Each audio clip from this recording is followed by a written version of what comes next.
My name is Kathy Moffman. I'm the director of the Evergreen Community Benefit District, and we are co-hosting this candidate forum with our neighbors to the west. Let's get this wrong, east, west, north, south, but to the west, the Central Market Community Benefit District. And I wanted to just take a moment to thank the two staff folks that have done the lion's share of the work to pull this together, and that is Ellen from Central Market and Neil from the Evergreen CD. I also feel the need to explain why I'm dressed this way. We're actually videotaping this so that we can put it online on our website after this event. And I was told I needed to explain. And I think it's pretty obvious that I'm going to the Giants game today. We're hoping, I mean, our season is over, but we're hoping we can ruin the Dodgers. So that's the motivation for the game today. So thanks for humoring me for this. I got a Kershaw jersey for you. All right, well, we might have to take it outside. So obviously today is a candidate forum. I want to thank the three candidates for District Supervisor for coming today. We've got Sonja Trauss, Matt Haney, and Christine Johnson.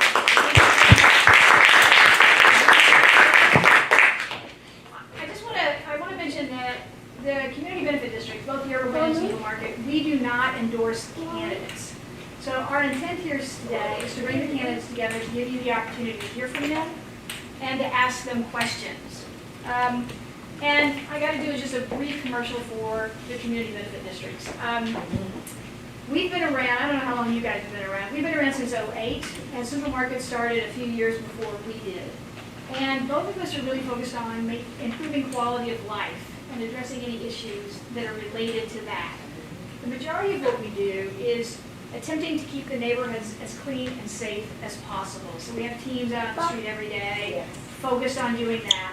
Our services are supplemental to city services. So it's not as if the city does less, it's that we're supposed to be adding on to those particular city services. We also do a lot of promotion for our neighborhoods because we want you to come and find out what's here and take advantage of what's here and support the institutions that are in our neighborhoods. We also focus on doing public realm improvements, so improving the streetscape, if you will, and economic viability, vitality, economic development to the extent that we can do that. So we're governed by local boards of directors, so the neighborhood folks, neighborhood leaders come together and help to direct this. So it's very, very localized. You can get involved easily in either organization to make a difference in your neighborhood, so we encourage you to do so. Today, I already mentioned that our goal today is to have a chance for these candidates to share their viewpoints and to give you a chance to ask questions. When you came in, I believe you all got one of these. And hopefully you have some sort of writing utensil, because these are worthless without something to write with. We encourage you to write your questions as you listen to the candidates, because what we're going to do today, the format will be, we have a series of questions that our moderator is going to ask. But if something pops in your head that you want to make sure gets asked, write it down. We will have people on both sides of the aisles, I think. Is that right? We'll have Neil over here. You can see him. He will pick up the cards and just pass them to the end of the aisle. He will pick them up, and we'll make sure that those will get addressed, at least as much as we can. We'll look for commonalities and things. We want to make sure that we're conscious of everybody's time. So last but not least, definitely not least, the heavy lifting today is going to be done by our moderator, Ms. Heather Knight, from the San Francisco.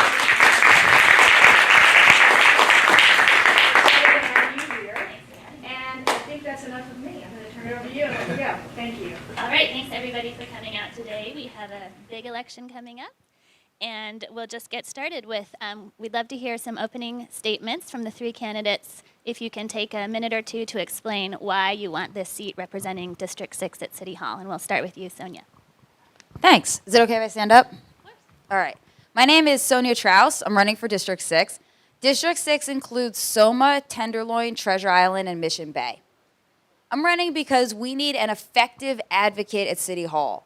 Things deteriorated in this district, I think, pretty quickly. I have a 10-month-old. I really want things to get better in this district just as quickly, and I think that we can. We can end street homelessness if we have enough shelter and affordable housing. We can end open-air drug use with safe injection sites and enforcing the laws that we already have against public intoxication. And we can make the streets safer for humans from cars by having more human-centered priorities manifested in our transportation infrastructure. So what I'm talking about is wider sidewalks, more bike and scooter lanes, more bus red lanes, and more crosswalks. I live at 7th and Natoma. I biked here, which meant I had to cross 7th and 6th, and there's no crosswalk. You know, it's not right. I mean, it's very dangerous. I have experience, I have a demonstrated track record of success in the issue housing that is the biggest issue in San Francisco. So I used to be a high school math teacher, and I started organizing pro-housing renters, and the political movement that has become is called the YIMBY Party. And we have 2,000 members in San Francisco, and there are similar groups all over the state and all over the U.S. We are renters and homeowner allies who believe that a housing shortage is a bad thing and we need more housing. In San Francisco, we helped pass the Affordable Housing Bonus Program, which is the first ever citywide upzoning that San Francisco ever passed. At my day job, I founded a nonprofit, and we enforce state housing law that enforces the state's regional housing need allocations. Before my nonprofit, there was no enforcement mechanism for that. And so obviously those laws went unenforced. And so I was able to even get some law changes at the state level to make my job at the nonprofit easier.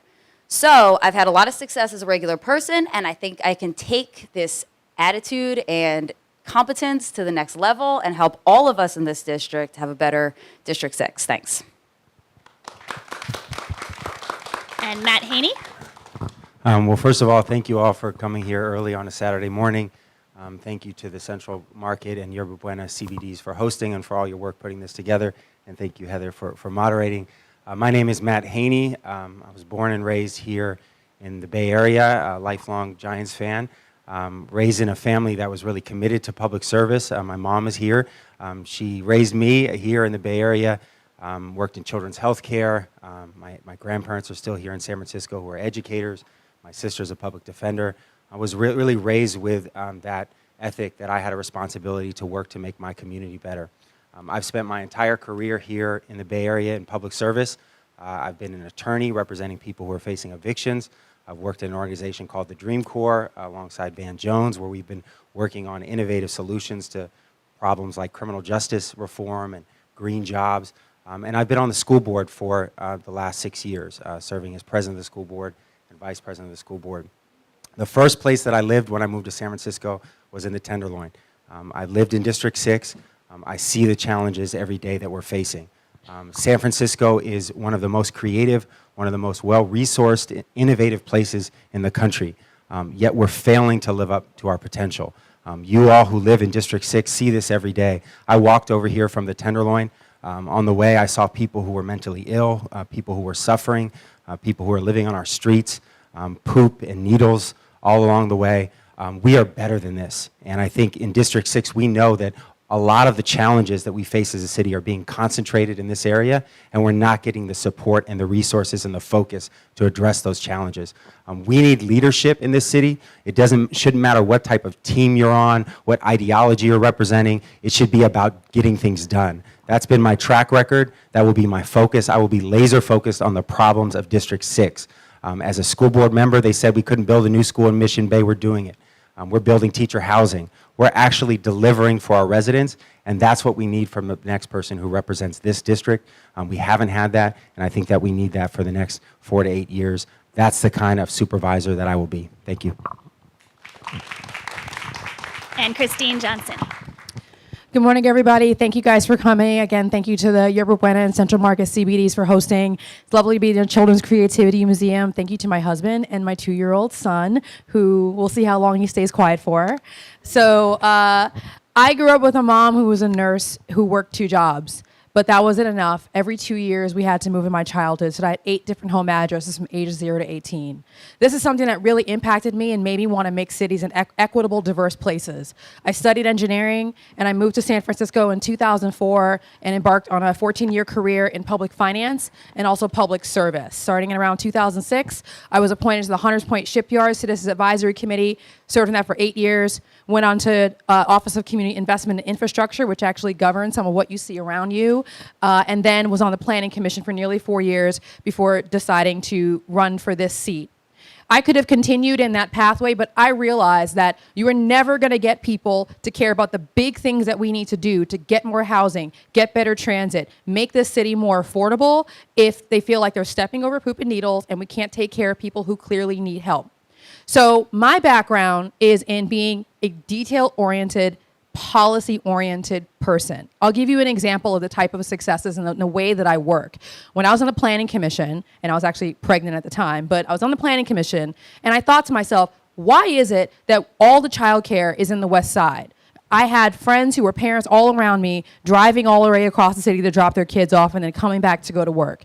The reason, a lot of it, some people talked about funding, but there was also reasons in our planning code at the state and the local level why we didn't have enough childcare facilities. So as a planning commissioner, I worked on it, made our staff worked on it, and 9 months later, we passed legislation that makes it easier to build childcare facilities in dense districts like 6 because we don't have open fields where you can have a one-room schoolhouse in the middle of a field, right? So that is the kind of detail orientation that it's going to take to fix our quality of life issues. Our streets are dirty because obviously we have issues with homelessness, we have issues with people not having places to be, but it's also because the government isn't accountable for the state of our sidewalks. Private property owners are. That's in our code, right? And so there's a lot of areas like that that I am aware of, that I want to be that person that's not going to look for headlines. I'm going to actually be in the weeds, changing our codes, changing our charter, changing the way that we spend our money so that we are focused on the priorities of today and not the priorities of a generation ago. That's the kind of leadership we need, detail-oriented, policy-oriented.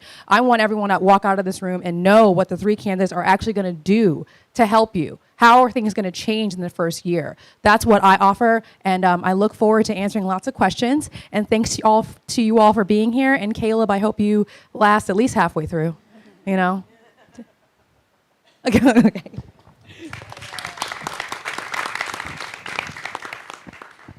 Great, now we'll turn to questions. This is a mix of questions from me, the CBDs, and we still want more audience questions, so feel free to be writing those, and I'll try to ask as many as I can. So we need to keep these answers short.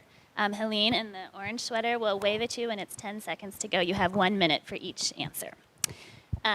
We'll start with Sonja, and then we'll just alternate. Governor Jerry Brown has just signed Senate Bill 1045, which allows counties to strengthen their conservatorship programs, but only if the counties opt in. If you're elected, would you vote for San Francisco to opt in, and is there anything else you think needs to be done to address the mental health crisis in District 6? Yes, definitely opt in. And the other thing we need to do is have more beds of all kinds at every level. There are people who need mental health lockdown facilities. We don't have enough beds there.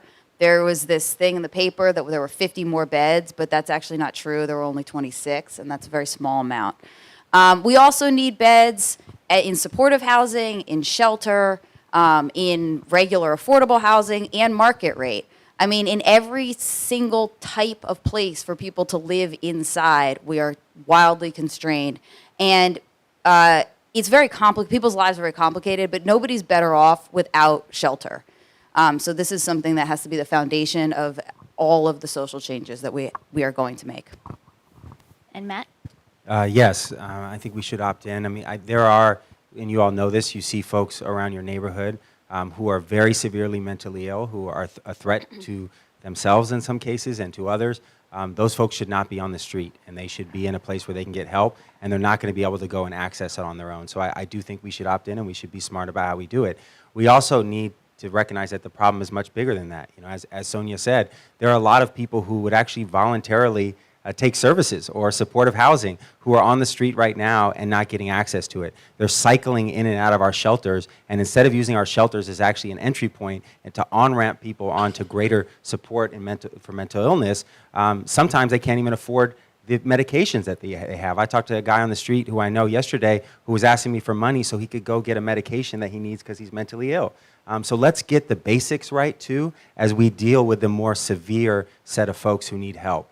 Mental illness has to be, mental health has to be at the center of everything that we do. And we know that we have a homelessness challenge, but we also have a mental health challenge in our city. They're related, and both systems are broken right now. Christine? Yes, thank you very much. Definitely, I agree that we should opt in to this system. And I think my two compatriots have it correct that we need more beds at all levels, particularly inpatient beds. You aren't conserved just off the street and then they say, hey, would you be let's conserve you, and then you're in the sky. You have to go to a place and then there's a whole process involved, and we are missing the beds in the facilities to facilitate that process, right? So it's inpatient facilities, it's locked psychiatric beds, and it's also supportive housing. And so one of the things that I'd want to do is, obviously those things are important, but the one thing that I want to do that's a little bit different is right now, the biggest place that people are going to be conserved from is our county jail. People are going to be justice involved. This is one reason why the sheriff's department was specifically written into this legislation, because that's where people are going to be. And I want to make sure that people's civil rights are maintained even as they're already in a circumstance where their civil rights have been taken away, right? They're in county jail, and that's something that as supervisor, I will be looking very closely at that process. But other than that, it's about making sure that we have the appropriate beds and units for people to be in. Okay, and we'll start with Christine and work backwards this time. Why are the sidewalks of District 6 so filthy, and what would you do about it? It's a great question. Yes. The number one reason why the sidewalks are filthy was actually two reasons. The first one is people don't have appropriate places to be. We talk about homelessness, and that is about, we can talk about shelters, but shelters aren't jails. People still have to be out and about during the day. We do not have enough indoor and outdoor public spaces for people to be, so they're not just sort of camped out on the sidewalk. The other one, and that would also help people who are in SROs who live in small spaces, and they're not homeless, but they take a chair out of their unit and they sit on the sidewalk all day because that's their living room. They have nowhere else to go. I also strongly believe in safe injection sites and would want to make sure the model is adapted to the goal of reducing street drug use.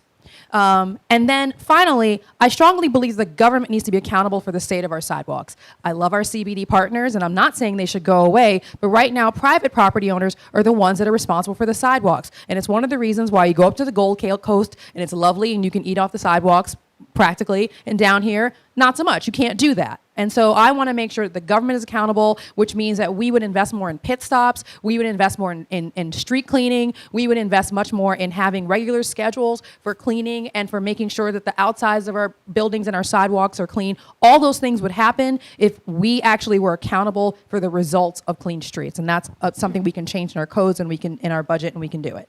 Okay, and Matt? Yeah, so I think for people in District 6, they're very familiar with the concept of being a containment zone, where there are certain things that are allowed here, that are pushed here, whether that's drug dealing, whether that's people who are living on the streets, are pushed to parts of District 6, and that ends up leading to a lot of trash on the streets and filth on the streets. So that's a huge part of it. It's homelessness, it's drug dealing, it's the things that Christine talked about. But at the same time, we actually have to stand up and fight to say that we need equity and resources to deal with these problems. There was a supplemental that was put forward that was not passed in full that said that we should actually spend money on street cleaning and trash cans and bathrooms in places where the biggest problem is, which is in our district. Instead, when they passed the street cleaning funding, they added street cleaners and they put 4 in each district, which is completely ridiculous. So as district supervisor, it would be my responsibility to actually say, we need to have the adequate trash cans, the adequate street cleaning, and a plan for it, public restrooms, and real commitment and accountability from DPW to actually clean up our streets. I don't think just changing one line of the code is gonna do it. It's gonna take a supervisor who's standing up and holding DPW and holding the city accountable for clean streets and having data that demonstrates that. And Sonja? Yeah, I think the root causes of dirty streets are homelessness and drug use, and so we should do what we can to address these things, and I will talk more about specific ways of addressing those and the questions that are for that. I want to talk now about what it means to keep the city accountable, because I definitely agree the city has to be accountable for the streets. And specifically, the supervisor's office has to be accountable. So what does it mean to keep our supervisor's office accountable? Jane Kim totally abandoned this district because for the last 3 years she was running for mayor. Right. And so showing the city that we don't stand up for that means not voting for the person that Jane Kim endorsed. It also means making sure that you have somebody in the supervisor's office that has a great relationship with the mayor. Because if we want citywide equity, the citywide person is the mayor. And so we have to have somebody that the mayor did endorse. One of the reasons I got into this race was that I felt so strongly that we cannot tell the city that things are fine. We can't just vote for the person that Jane endorsed. That segues I gotta into. respond. I'm going to go to you next, Matt, Okay. which is a very related question. How would you rate the job performance of outgoing supervisor Jane Kim? Matt. So one of the things that the supervisor has to do is hold City Hall accountable, hold DPW accountable, hold the mayor's office accountable, and fight for the residents here and put the residents and our interests and our needs first. So that's absolutely what I'm committed to do. That's what I've been saying since day one. That's what people in this district want. And I do think that we need a neighborhood supervisor who's focused block by block on our challenges. You know, Sonja talked about things she doesn't like about Jane Kim, which is being focused elsewhere. She talks about suing the suburbs and focusing on the west side. I've said I want to focus on District 6. That's my top priority. That's where the need is. And so to the extent that I would differ from Supervisor Kim is that I think that she did become more focused on citywide issues. She became focused on running for other things. I want to focus here, and that's a difference. I do have the support of Supervisor Kim, also Senator Kamala Harris, Gavin Newsom, a very broad coalition, 7 supervisors. So she is one of my supporters, and I'm proud of that. But at the same time, my focus is going to be on our neighborhood issues, which I think is different than running to be on a team or part of an ideology. You actually need someone who holds City Hall and the mayor's office accountable to our residents and our needs. That's what I'm focused on, and that's what I'm committed to doing. And Christine, what do you think of Supervisor Jane Kim's performance? So, you know what? I always like to start with the positive. I'm a positive person. I'm going to stay positive because I'm about getting work done. And so I like to focus on when others have gotten work done. I think Supervisor Kim has done, you know, some good things around transportation. I think we've seen some street improvements that she has pushed for that otherwise wouldn't have happened. But I definitely agree. And this is coming from a place of, like her as a person. She did not focus her time and her staff's time on District 6. And you will hear that across the board. When she ran for her first term, there were already neighborhoods that felt like she wasn't talking to them and that that wasn't her base of people. That's how she started 8 years ago. And then that got worse. And then the people who were even her base felt like she wasn't delivering for them. And, you know, I love that she's done Free City College. I love that she pushed really hard for Prop C, which is about funding for childcare. But guess what? Nobody's going to care about that stuff if they feel like they're stepping over poop in the streets, if they feel like they're being evicted from their SRO because you're not focused on fair housing in District 6. And so that stuff takes detail orientation. You're not going to get headlines for those things. Nobody is writing about that stuff. Reporters aren't covering those things. And I felt like she focused on what's going to get me a headline, right? And so the difference for me is going to be I'm going to get stuff done. You're going to look up in 4 or 8 years and realize the changes that I have been able to make will well outlive 8 years. And it will, because we will have changed how the city works. And it's about hard work with the budget. It's about hard work with our city charter. It's about hard work with our codes. And you change those things, and the changes will outlive 8 years. And I will be that detail-oriented person that's going to work with everyone, that's going to come with a stack of legislation every single week. You're going to see my name at the top of the list every single week on introducing changes to how the city works. So that's how I be different. And, you know, she's termed out, so hopefully we are going to have somebody else. Sonja, do you want another crack at that question, or are you good? Yeah, I didn't get this one. Okay. Let's tell a specific story. So about a year and a half ago, the Mayor's Office of Housing partnered with a church in Forest Hill, near the Forest Hill Muni. The church wanted to build 150 units of housing for people 55 and older who were low income and no income. 20% of that housing would have been for people coming right out of the shelter. The other 80% is for housing. I mean, low-income seniors are the people most at risk for homelessness. Well, the neighbors right around there didn't want to do it. It needed a zoning change because today it's a church, so it needed to be changed. The zoning had to change to basically apartment building zoning. The neighbors didn't want to do it, so the supervisor in that neighborhood, Norman Yee, who endorsed Matt Haney and is part of his coalition, didn't want to do it, didn't introduce the legislation to change the zoning, and no supervisor did anything. And Jane Kim didn't do anything. And there's this idea that what happens in the rest of the city doesn't affect us, except obviously it does. Homelessness is a citywide problem.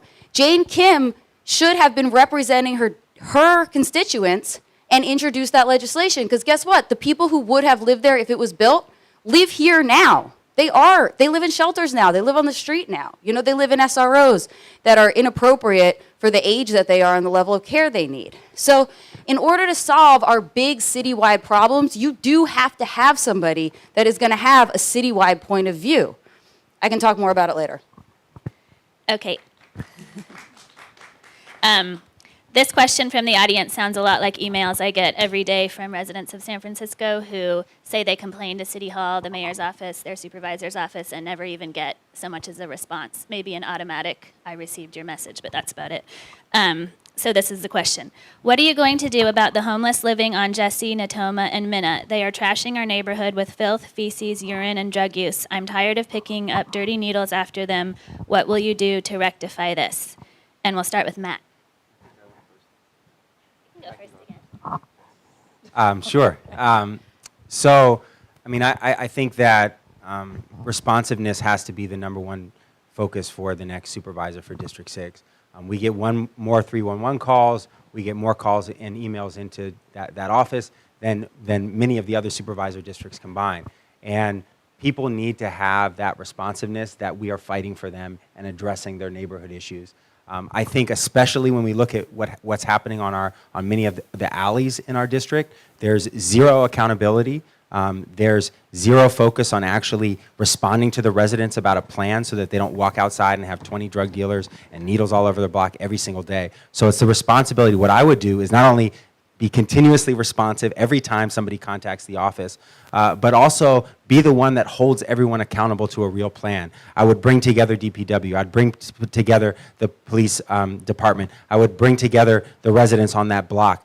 Make it clear what we're going to do to respond together, collectively, with a comprehensive plan to address, to get folks into navigation centers and into shelters, to mental health care, to clean up the block, and then to hold everybody accountable to that, and to be responsive to the folks on the alley, on Jesse, to let them know what's happening and how it's getting better. I think that's the job of the supervisor, and it's what people need, and frankly, it's something that needs to change. And Christine? Yes, so I'm also going to address responsiveness and then how I would have a plan and a strategy going forward. So I hope that some of you in the audience may have already seen how responsive I am. When my volunteers phone bank or when I phone bank and someone asks me for a question for follow-up, I call them back. I email them back. My first mailer was a survey. People actually responded to that, and I responded back to them, and they were shocked. So I'm hoping that people see that as that's the beginning of what will be my track record as supervisor. Myself and my staff will be focused on results and accountability and responsiveness. They're going to hate me because I'm going to be the dragon lady that makes everybody work really hard, but it's going to happen. When it comes to drug use and and needles and other issues that people feel like they've been screaming into the void about, I want to bring in data orientation.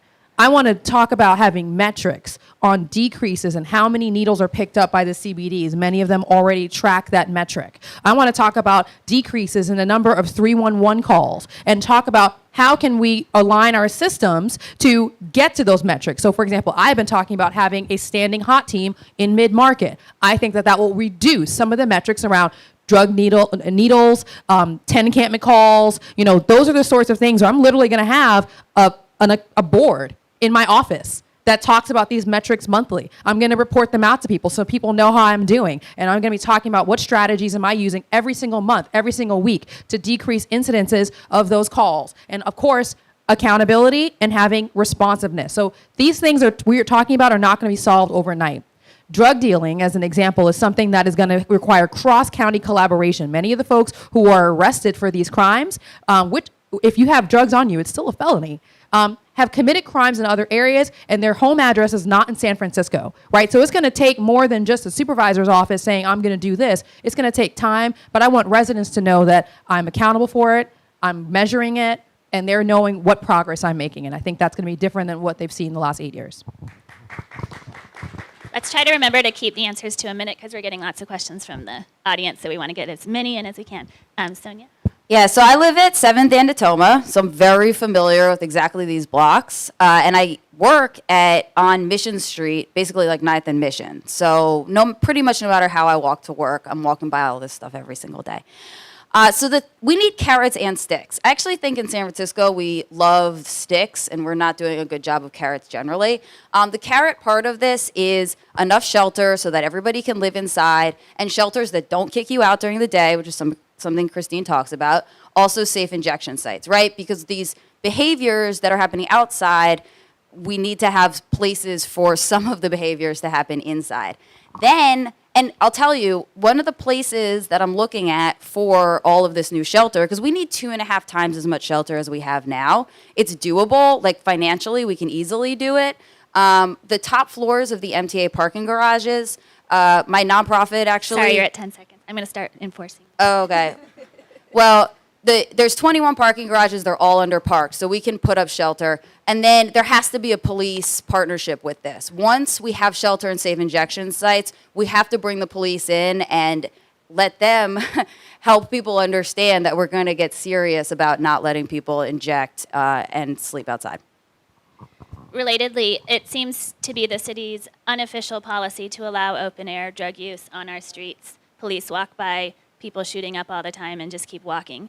What do you think the city's policy should be when someone is shooting up on our streets in broad daylight? And we'll start with Christine. That's a great question. And I'm also a person that can admit when more work needs to be done. I have actually spoken to the commander for community policing multiple times about this topic.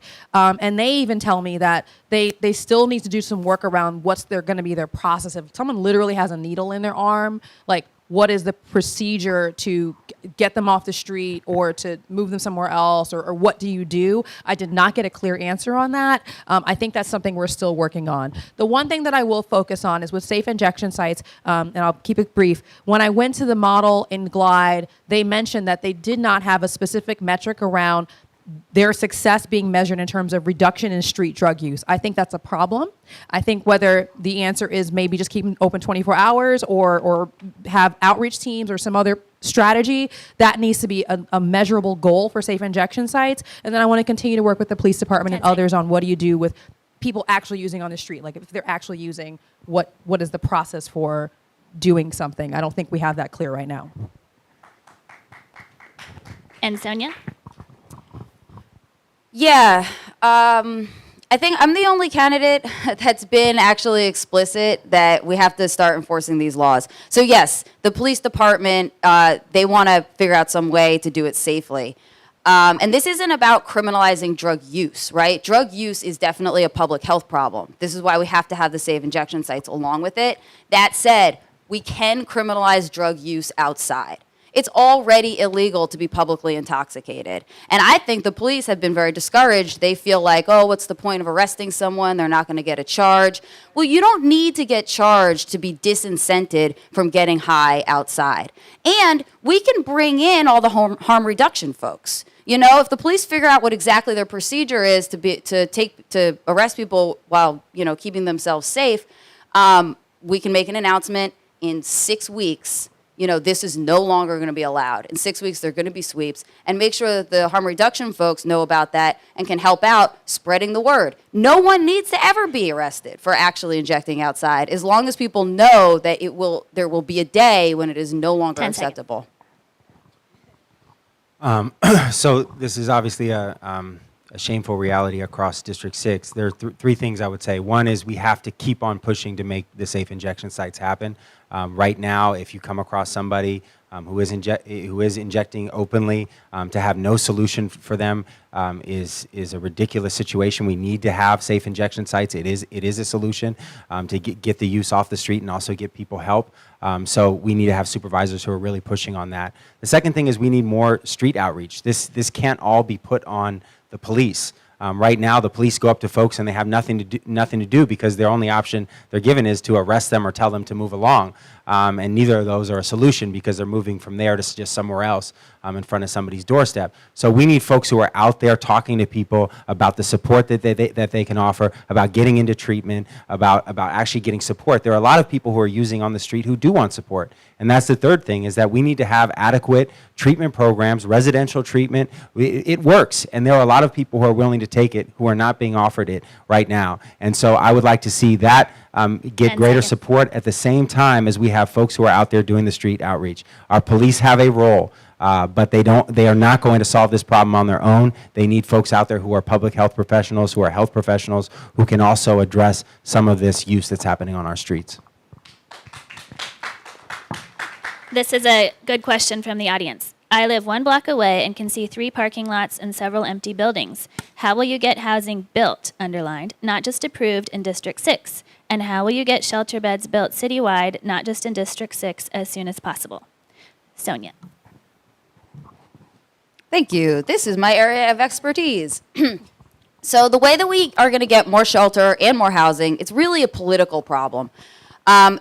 Right now, the economy is still pretty good. People still want to lend money. There will be a time when banks don't want to lend money. In that case, it's somewhat out of the government's hands. But as long as people want to lend money and there's for market rate housing and there are public subsidies available for low-income housing, then the things that we need to do as residents and as political players is to make sure that at every level, our supervisors, the people that work at DBI, the planning commissioners, the people that work at planning know that there is a groundswell of support for housing. Because what happens is, whether we have good zoning or bad zoning, when somebody actually proposes something, there's a small number of people that show up and say, we don't want to do this. The YIMBY Party is all about activating regular people to teach them who to write an email to, where to show up, and how to show that there's political support for housing. That's how we're going to get housing built, and that's how we're going to get shelters built also all over the city. And Matt? So on the shelter navigation center thing first, we should have a plan to have a navigation center in every single supervisor district in our city. And I would push on the mayor. I would work with Mayor Bree to make sure that that happens and that we have a citywide commitment that all of the supervisors can stand up and say, I will take one on. I will work with the Department of Homelessness to make this happen. That is something that every supervisor should stand up for and should have support from the city to do. Here in District 6, I will be relentless in focusing on finding those sites so that we can build additional shelter and navigation center space. But it can't all be here, but we still have to do our part. And there is land that's available, there's Caltrans land, there's city land that I think need to be prioritized for this. When it comes to housing, I do think that once a housing project is approved, that it's up to the supervisor to fight, to shepherd it through, to get through the appeals and make sure that it actually gets built. That's critical, and especially here in District 6, there are city-owned land, there's parking lots, surface area parking lots that are owned by the city that should be prioritized for housing, especially 100% affordable housing. So that will be my priority, is focusing on the opportunities here in District 6, at the same time as I work with my colleagues on the Board of Supervisors to say, this has to be a shared responsibility. This has to be shared sacrifice. We can't put all of the services here in District 6. We need to see every supervisor step up and say, I will take a navigation center in my district, and I will push all of the other supervisors to do that. And Christine? Thanks. Yes. Briefly on navigation centers first, we definitely will take advantage of the Caltrans legislation that allows us to lease land for $1 a month. We can do that in multiple districts. And then in every other district, I'll definitely also work with my hopefully peers on the board to get a navigation center in every district. Some actually already have some that you wouldn't think of, like districts 3 and 2. And we will have the political will to do this because we are seeing people in neighborhoods that have never seen a tent in their neighborhood in the whole time they've lived there now have people living down the street from them. So I think the political will be there. On housing, this is in the weeds. There's actually some things that we can do. So for example, Many of the parking lots that you're looking at are actually already have an entitlement for some sort of building, but it hasn't happened because of lots of various excuses. We have a law in the books that says that if you get an entitlement and you don't put a shovel in the ground within 3 years, your entitlement goes away. We've never had a revocation hearing in the history of San Francisco, and that needs to change. We need to incentivize folks to push through and get things built.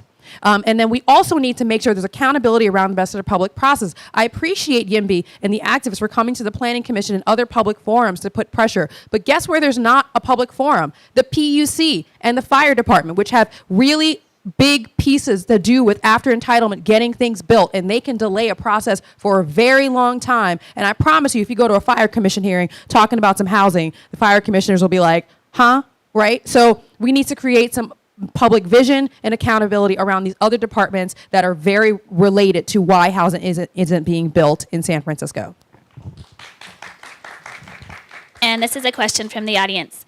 District 6 has the highest concentration of the high injury streets in San Francisco. 2 deaths have occurred in the last 2 weeks in this district. What's going to be your response to getting our city to Vision Zero, which is only 5 years away? For those of you who don't know, Vision Zero is the goal of ending all severe and fatal traffic collisions by 2024. And we'll start with Matt. Yeah, I mean, we are the most dangerous part of the city when it comes to pedestrians and biking. There's some good things happening. We have to see through those changes. You know, if you see 2nd Street, it's all torn up because we're making some good changes there. But it's not enough. We know that on Howard. We know that on 5th. We know on Townsend. We need protected bike lanes throughout our district to make sure that biking is safe here. We also need to slow down traffic in different places. There's a lot of opportunities to think about 2-way streets, to think about slowing down. You know, here in Soma, we don't want to just be a sort of the city's freeway. This shouldn't just be a place for cars to zoom in and out. This is now a very dense residential neighborhood. People are walking around here. We have seniors here. It needs to be treated that way in terms of the traffic and also the crosswalks. We don't have enough crosswalks in the middle of streets.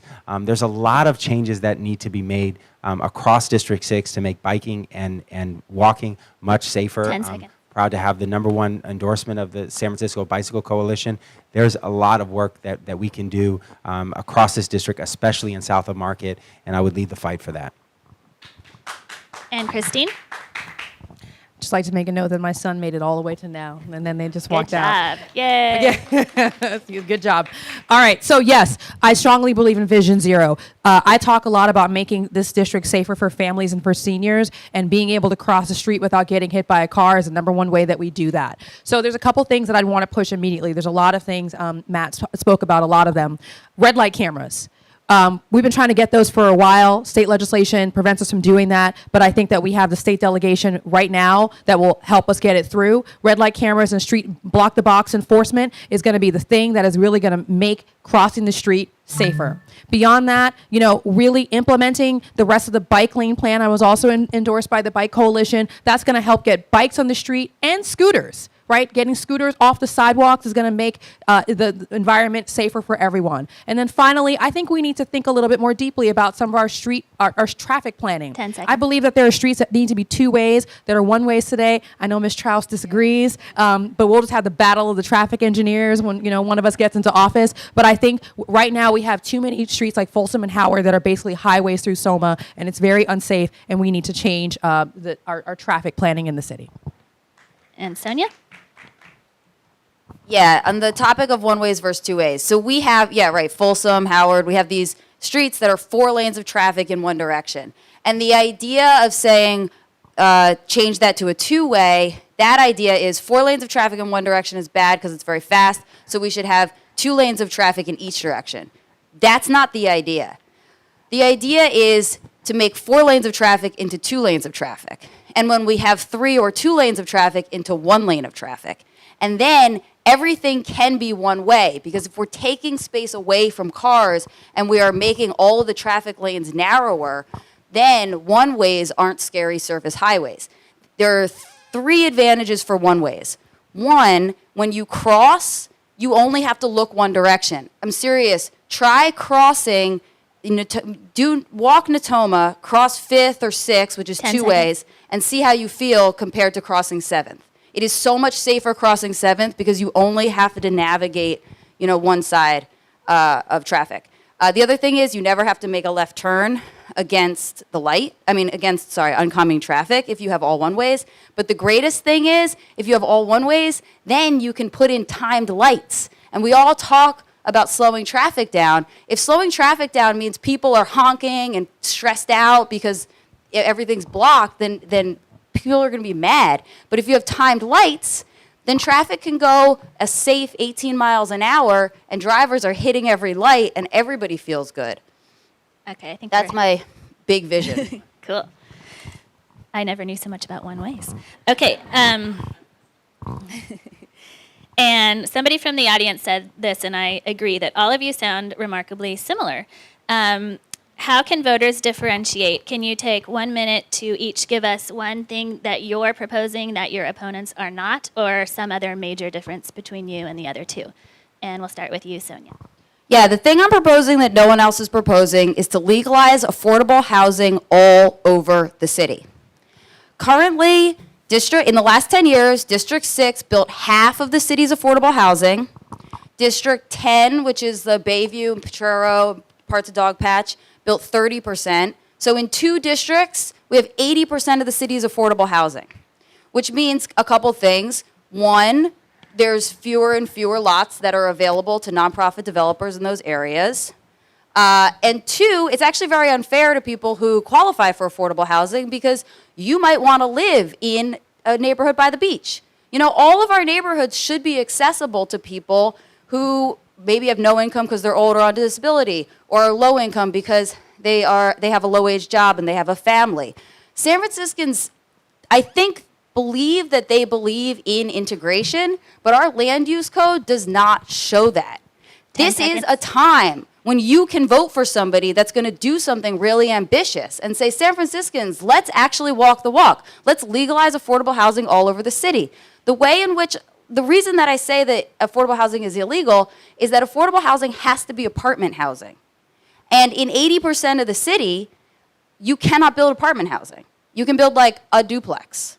So we have to legalize high density housing everywhere. And now is your chance to vote for somebody who's going to make that a top priority. And Matt? Yeah, I guess there's some similarities. Although now we find out one-way and two-way streets is a big difference here. Where do you stand on We one should run on a way? slate on the two-way The street. two-way here. streets. So I'm the only candidate that has been consistently and strongly for overturning Costa-Hawkins. I think this is one of the largest concentration of renters of maybe anywhere in California here in District 6. And I think it's critical that the person who represents this area is absolutely clear and unapologetic that we need to expand tenant protections and rent control for our residents here. Many folks here have moved into buildings that were built after 1979, and people who are in those buildings live in constant fear that their rent can go up any amount, any year, and that is bad for our community. That's bad for our tenants. To live in that unpredictability and that fear is wrong, and so you should have a supervisor who says, I'm for overturning Costa-Hawkins, which is bad public policy, and when it does pass, that I will actually stand up for stronger rent control, expanded rent control, and tenant protections. And Christine? Thanks. I actually want to. I start with saying that the thing that's different about me and kind of where is policy specificity. I think I just keep trying to get back to, it's not about caring about a topic, it's about what are you going to do, right? But the one topic area that I have been speaking about that's a little bit different is I think our inclusionary housing system is completely broken, and it is a reason why our housing conversation in the city is toxic. We got regular lay people that are able to walk around and talk about what AMI percentage are you for, but they're not talking about fair housing access across the entire city. The lottery system is broken. Nobody thinks that it's fair.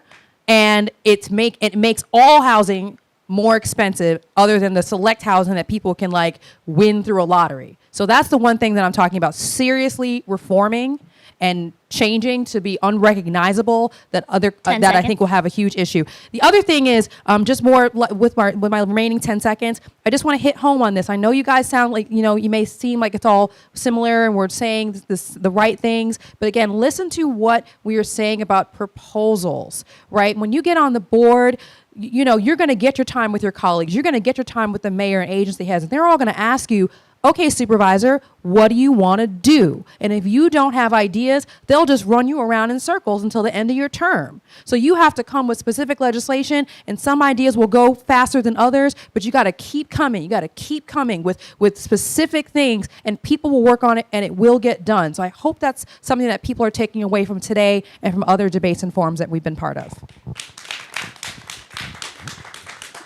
Great. Well, we're getting to the end of our hour, so I thought I would take a few minutes to do something more fun, which is the lightning round. These are yes, no, or one answer questions. I don't want whole sentences or, minute-long responses. These are short. Okay. We'll start with you, Sonja. What is your favorite restaurant in District 6? Anton's Pizza. Matt? Toulon.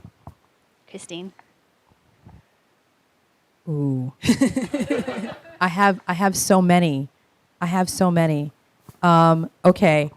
Okay. 0-0.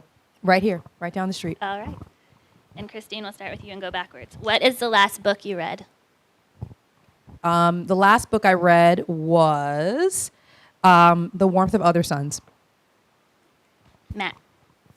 I just read a biography of Bobby Kennedy by Chris Matthews. Sonja? I'm reading Foucault's book about madness, which is, I highly recommend running for supervisor in District 6 and reading that book at the same time. Seems very relatable. It is so relatable, and it's about the 1600s. It's the same issues. Okay, and we'll start with you and go back the other way. What is your favorite Muni line or least favorite Muni line? Ooh, the 83X, favorite, and also least favorite, because it's like a unicorn. Like, if you catch it, it's amazing, but no one knows where it is. Matt? Favorite and least favorite, 38 Geary. Okay. I lived on Geary for a long time. Christine? Favorite's going to be the N, longest train line in the city. Also, my son loves going to the beach. Least favorite, the 10, because it doesn't come enough. It was supposed to be doubled in capacity when we got Mission Bay and the Eastern Neighborhoods plan started to be built up, and that never happened. So it's the most frustrating line to me. Okay, and then Matt, what is your favorite movie filmed in San Francisco? Oh, wow. Miss Doubtfire. Good one. Christine? I'm going to go Bullet, because it's just so fascinating what the Embarcadero used to be like when the freeway was there. Yeah. Sonja? Maltese Falcon, Nice. old classic. And Sonja, what was your first concert? Oh, in my life? Yeah. Oh, the Green Day Dookie tour. I was 13. And Matt? I think I got dragged by my older sister who's here. She may have been there, but I believe it was New Kids on the Block. Oh, wow. I'm still traumatized from that. And Christine? I don't know why. I feel like Matt answers was so fitting. Like, I feel like if I had to guess, like, that's what I would have guessed. Right. And that Aaron dragged him, yes. I didn't go to concerts for a long time. My first one was Beyonce at AT&T Ballpark. Oh, nice. Yeah. That's a good one. I had never been to one in my childhood. And Christine, what is something you always make sure to squeeze into your busy day? Yoga and or trains with my son. It's got to be one of the two. Matt? Talking to my family. Sonja? Yeah, I have a 10-month-old, so just playing with him, looking at him, he's so great. If you're elected, which current supervisor do you think you'd be the most allied with? Sonja? Wow, who knows who's going to be on the board? Well, of the current mix. Current supervisors. Shoot. Sorry, I didn't know we were going to ask this. You didn't know we were going to ask any of these questions. Well, this is a pretty different one. Most allied in the odd districts. Man. Sorry, guys. Can you come back to me? Yeah. Thanks. I think we need an East Side alliance here, so the supervisors of 10 and 9 and 6 need to work together.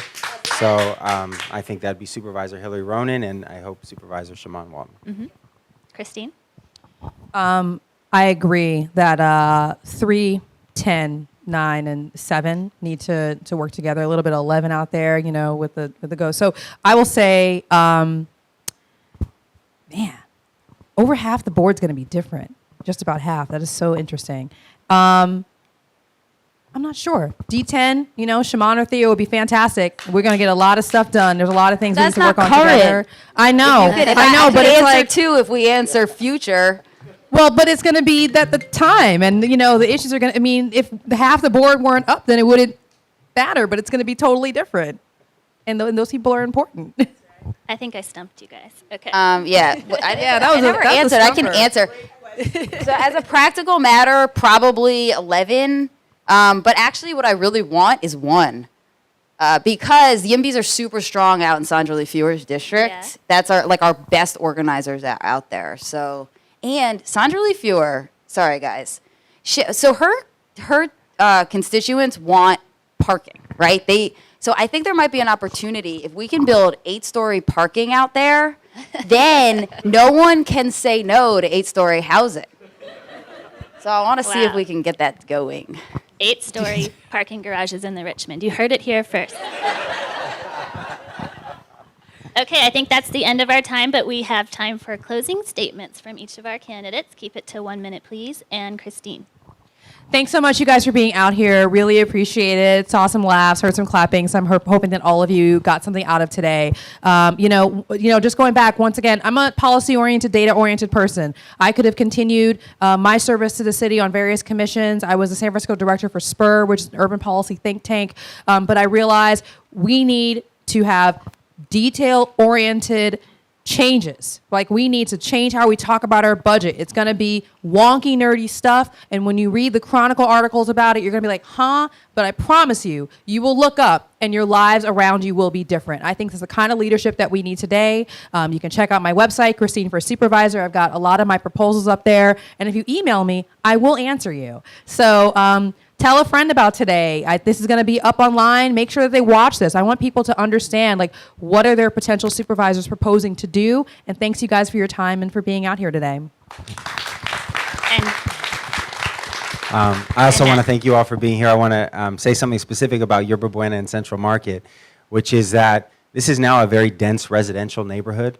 There are a ton of people who live here. There are more people who are moving here. And I think what's going to be important for any of us who are elected is really shifting the way that City Hall thinks about this area, that we're really focused on giving the services that a residential area requires, whether that's retail that serves this community, whether that's safety around walking and biking, street services, lighting, all of the things that I think make for a healthy, safe, thriving community. That's what I'm going to focus on. I have a track record of getting things done and being a doer. I've delivered again and again on tough issues at the school board. I've served my community effectively. I have the support of all 6 of my colleagues on the school board. I've transcended these ideological divides. I'm not running to be a part of a team or represent an ideology. I'm running to be an effective supervisor for our residents. I think that's what we need. I have a track record of that. The first thing I did when I got elected to the school board is visit all 113 K through 12 schools. I will be on the ground, I will be effective, and I will be for you.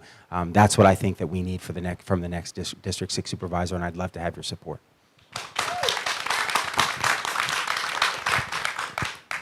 I do think this is a super important election.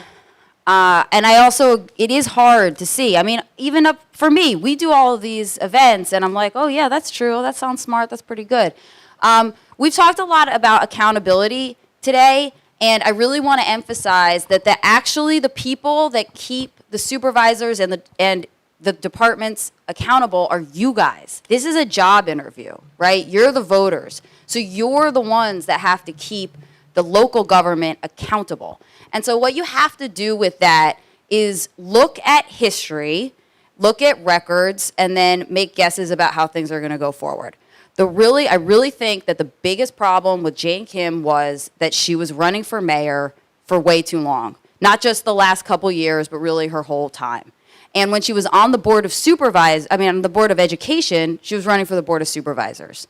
So please don't make the same mistake twice. You know, we have somebody who is showing us right now how he's treating his job at the board of education. There are still huge problems in the school. And my opponent is running for supervisor, not solving problems at the board of ed.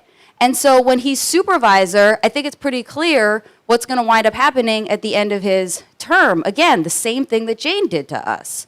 So we can't just make the same choice again. We're going to have the same problem again. I'm in this to actually solve problems. I'm not in this because I'm not running for mayor. And that's why when I talk about solving these citywide problems citywide, I'm perfectly fine doing things that are going to piss off other supervisors. I think we reached our time. Okay. Thank you all so much for coming today, and we'll have time to mingle outside if you have any other questions for the candidates.